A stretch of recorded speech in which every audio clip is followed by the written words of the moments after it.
नमस्कार, आप देख रहे हैं आज की आवाज और मैं हूं आप सभी के साथ एंकर पूनम अग्रवाल। आइए ले चलते हैं इस वक्त की बड़ी खबर की ओर। श्री राम महायज्ञ एवं श्री राम कथा सुश्री हिमाद्री देवी जी द्वारा ग्राम सीरावाड़ा मुरलीधर में श्री रामचरितमानस पाठ संगीतमय, जिसमें सभी ग्राम वासियों के जन सहयोग से कथा चल रही है।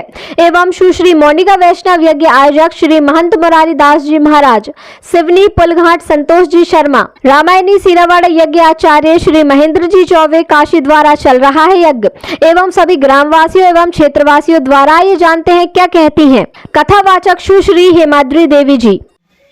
हमारे द्वारा श्री राम कथा की जा रही है। मेरा स्वयं का परिचय आप सभी को अवगत कराना ही पड़ेगा, क्योंकि बिना नाम के इस संसार में कभी भी कोई भी जीव किसी को जान नहीं सकता। तो इस दास का नाम है, भगवान की सेवादार का नाम है हिमाद्री देवी, जिसे आप YouTube चैनल पर देख भी सकते हैं, आप हमें सुन भी सकते हैं और ज़्यादा से ज़्यादा शेयर करके लाइक कमेंट सब्सक्राइब भी कर सकते हैं हमारे चैनल भक्ति राह को। जय सिया राम। श्री राम महायज्ञ एवं आपकी जो कथा चल रही है, आप भक्तों को क्या उद्देश्य देना चाहते हैं? सबसे पहले तो आप सभी को जय सिया राम। श्री राम कथा से मैं तो कोई उपदेश नहीं दे सकती। मेरे गोस्वामी जी बड़ा सुंदर उपदेश देते हुए कहते हैं कि बड़े भाग मानुष तन पावा, सुर दुर्लभ सद ग्रंथ निगावा।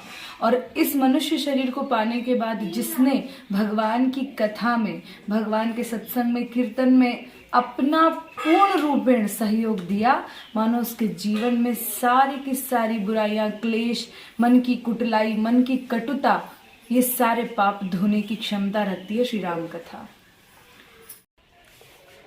भगवान श्री राम की परम पावनी कथा ग्राम सीरावाड़ा मुरलीधर में विगत 6 दिनों से चल रही है। कल इसका 7वां दिवस की कथा है। श्री राम महायज्ञ हो रहा है।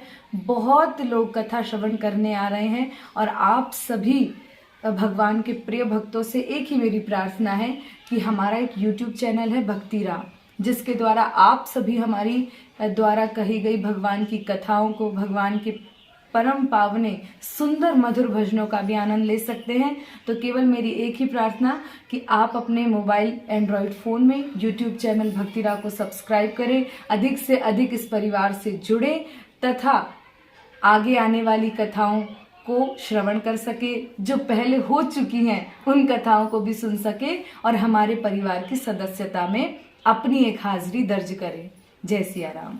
भानु प्रताप जी की कथा से क्या उद्देश्य दिया है आपने भक्तों को? आज की कथा में गोस्वामी जी ने प्रताप भानु की कथा से मानो इस पूरे संसार के जीवों को एक ही संदेश दिया कि राजा प्रताप भानु कपटी मुनि के आश्रम में पहुंचा और कपटी मुनि से ही अपने मन की सारी इच्छाओं को मांगा।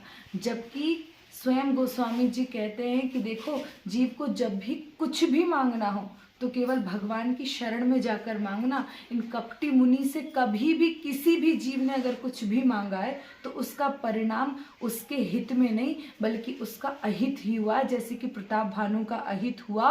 और इतना बड़ा राजा होते हुए भी अंत तो गत्वा उसे राक्षस योनि में जाना पड़ा, और स्वयं वही नहीं पूरे कुल के साथ वो राक्षस बना। इसलिए केवल और केवल संत की शरण में जाना, संत को पहचानना और फिर केवल और केवल मांगना तो सिर्फ अपने श्री इष्ट ठाकुर से, श्री सीताराम जी के चरणों से ही कोई भी मांग रखना, अन्यथा किसी और से कुछ भी मांगने पर संसार कभी कुछ नहीं दे सकता।